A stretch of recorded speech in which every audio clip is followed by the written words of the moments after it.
The one thing that we could say about African peoples is that we left evidence of ourselves all over this planet. And that's the problem with European scientists. The deeper they dig, the blacker the planet gets. And what we have been made to see now is this infusion of European, philosophies about what the past was, and no one else on TV is actually giving us evidence of what we were, who we were, but Europeans.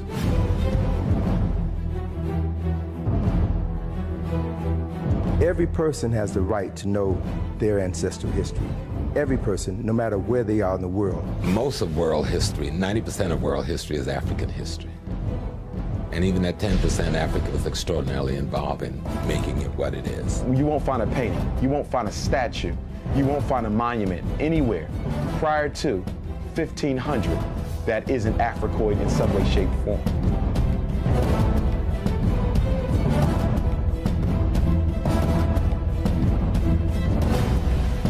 Black folk don't have a problem.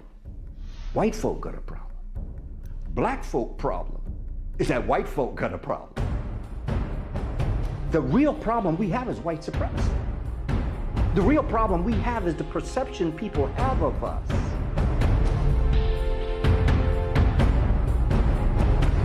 I think if you talk to Dr. Welsing, she'll tell you this is about genetic annihilation or genetic survival, okay?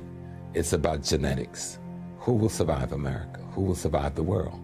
Whose genetics will hold up? What is going to be the genetic, or the genotype that's on the planet 1,000 years from now? Will it be white? Will it be brown? Will it be black? And so you find that the elements of the human family that find themselves suffering from the ecology that we're in, they're struggling to survive and to be able to maintain themselves. All nations, European nations and America, white Americans, are at minus birth rate right now.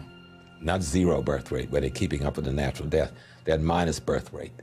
And so that's why there's so much emphasis on artificial birth creation and other ways to have babies and make babies that are beyond the normal.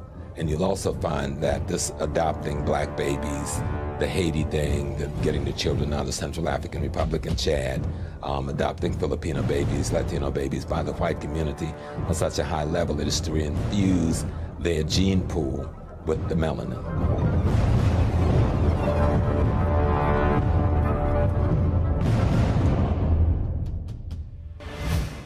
A few years ago, the president of Chad, a man by the name of Idris Deby, he had a group of French charity workers arrested after it was found out that they were kidnapping children from that area. Now, Deby accused them of stealing the children from their parents and planning to sell the children to pedophile rings up in Europe. He also accused them of possibly planning to kill the children to sell their organs. Now, this is the president of Chad saying this, and this was a big scandal with the Chadian government and the French government. So we need to understand everything that's going on with people going into Africa trying to get these children up out of here.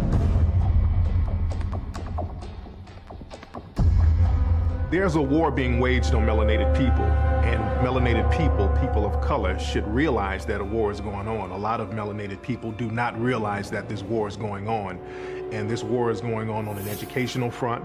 There's a spiritual warfare, there's a medical warfare, there's a prison industrial warfare, and there's an economic warfare being imposed on people of color.